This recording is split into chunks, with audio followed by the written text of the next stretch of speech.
This is how a lot of crosswind landings go. The airplane drifts, the nose isn't straight, and suddenly the landing feels chaotic. But there's actually a simple trick I teach students that make crosswind landings predictable and easy. And by the end of this video, you'll know my secret trick that I teach all of my students. So what is a crosswind? A crosswind is any wind that has a component blowing across the runway instead of straight down it. For example, let's say we're landing on runway 36, which means we're flying north, but the wind is coming from 270, which is from the west. That means the wind is blowing from the left side of the airplane toward the right, and therefore we have a left crosswind. And because that wind is coming from the side, it will try to push the airplane sideways off the center line during the approach. There are two main things that make crosswind landings hard. The first challenging piece is staying lined up with the center line, because the wind is trying to push you sideways across the runway.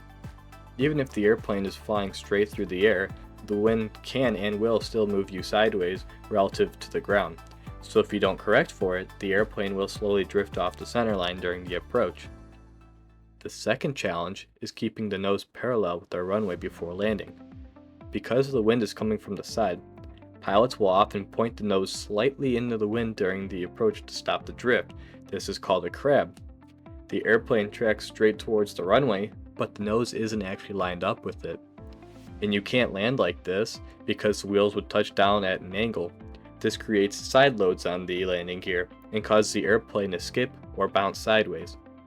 So right before touchdown, the pilot has to do two things at the same time: keep the airplane on the center line and make sure the nose is parallel with the runway.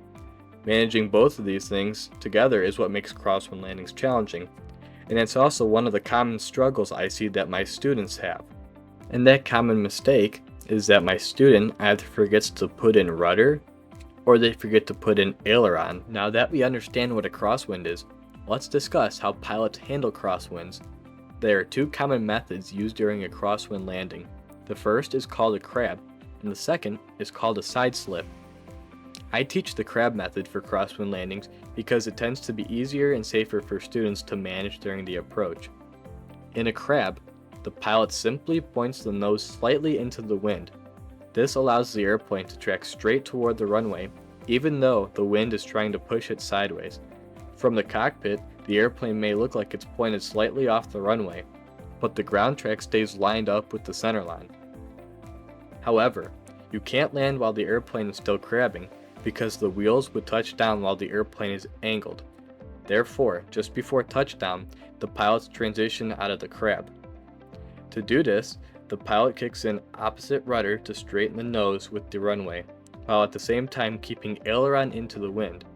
The aileron into the wind prevents the airplane from drifting sideways, as the rudder aligns the airplane with the runway.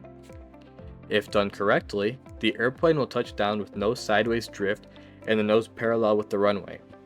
Typically, the main wheel on the upwind side, meaning the wheel closest to the wind, will touch down first. Then, the other main wheel settles onto the runway, and finally the nose wheel touches down last. This sequence keeps the airplane stable and prevents the wind from pushing it off the runway during touchdown. Now that we know what a crosswind is and the techniques used, let's get into my simple tricks to nail crosswinds, with the last one being the game changer I've been teasing all video. My first trick sounds simple, but a lot of people forget this. Just look at the windsock and call out the crosswind on final so you know which direction the wind is coming from. Again, I know that sounds basic, but I've seen students crab the wrong direction before when all they had to do was look at the windsock. The windsock is a quick visual reminder of where the wind is coming from, especially if you're having trouble picturing the wind direction in your head.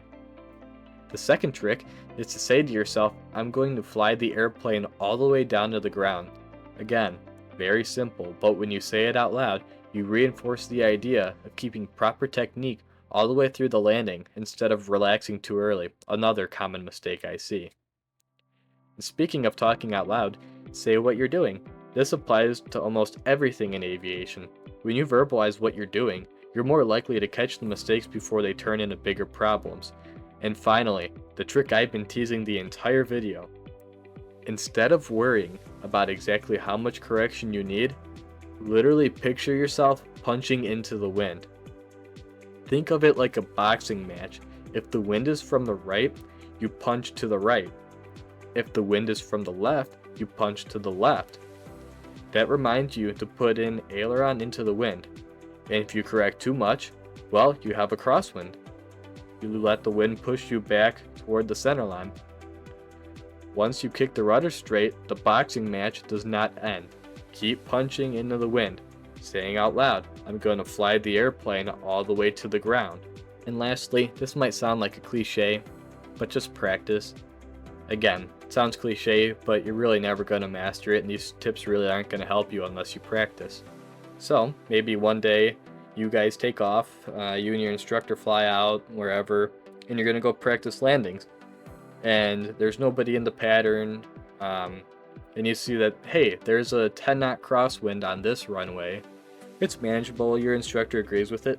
Go practice those techniques.